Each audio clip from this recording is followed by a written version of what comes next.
Alors nous poursuivons avec l'histoire de France. Aujourd'hui, de Napoléon Ier à la Troisième République. Alors, deux empereurs et trois rois. Deux empereurs, trois rois se succèdent à la tête de la France. D'abord, Napoléon Ier. Il chute en 1815. Le Premier Empire se termine. Son fils légitime, Napoléon II, n'a alors que 4 ans. Et plus tard, on l'appellera l'Aiglon, mais il décède à Vienne en 1832 à 21 ans. Louis XVIII, le frère du roi Louis XVI, remonte sur le trône en 1815, mais décède en 1824 sans enfant.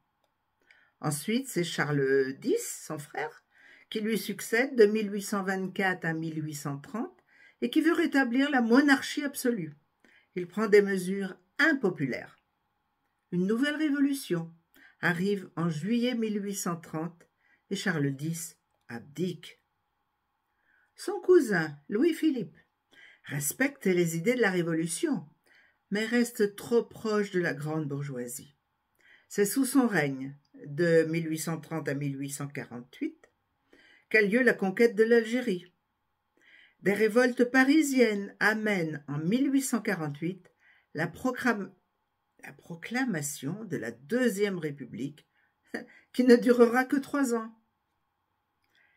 Et pour finir, c'est Louis-Napoléon Bonaparte, dit Napoléon III, le neveu de Napoléon Ier, qui prend le pouvoir par un coup d'État en 1852.